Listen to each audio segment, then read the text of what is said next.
మాజీ మంత్రి మల్లారెడ్డికి మరో భారీ షాక్ తగిలింది. ఫిర్జాదిగూడ మున్సిపల్ కార్పొరేషన్ లో బీఆర్ఎస్ ను వీడారు 15 మంది కార్పొరేటర్లు. దీంతో ఫిర్జాదిగూడ మున్సిపల్ కార్పొరేషన్ లో కాంగ్రెస్ బలం మరింత పెరిగింది. త్వరలోనే ఫిర్జాదిగూడ కార్పొరేషన్ హస్తగతం కానుంది. అయితే ఈ 15 మంది కార్పొరేటర్లతో డిప్యూటీ మేయర్ శివకుమార్ ఆధ్వర్యంలో గోవాలో క్యాంప్ రాజకీయం నడుపుతున్నారు. మొన్న జవహర్ నగర్, నిన్న బోడుపల్ కాంగ్రెస్ కైవసమయ్యింది.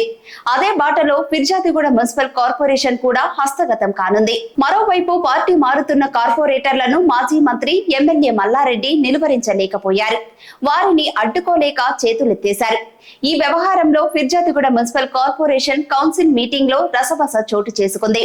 తమ పార్టీకి చెందిన కార్పొరేటర్లను కిడ్నాప్ చేశారని, బలవంతంగా బెదిరింపులకు పాల్పడి కాంగ్రెస్ లో చేర్చుకుంటున్నారంటూ బీఆర్ఎస్ నేతలు ఆరోపించారు. ఇదిలా ఉండగా ఎమ్మెల్యేలే పార్టీలు మారుతున్న వేళ కార్పొరేటర్లు సైతం తామెంత అనుకుంటూ బీఆర్ఎస్ ను వీడి కాంగ్రెస్ లో చేరుతున్నారు. ఇక్కడ మరో ప్రచారం కూడా జరుగుతోంది. గత కొంతకాలంగా ఎమ్మెల్యే మల్లారెడ్డి కాంగ్రెస్ పార్టీలో చేరుతారనే ప్రచారం జరిగింది. ఇటీవలి కాలంలో ఈ ప్రచారం మరింత ఊపందుకుంది. ఇలాంటి తరుణంలో బీఆర్ఎస్ పార్టీకి చెందిన 15 మంది కార్పొరేటర్లు కాంగ్రెస్ పార్టీలో చేరడంపై అనుమానాలు వ్యక్తమవుతున్నాయి.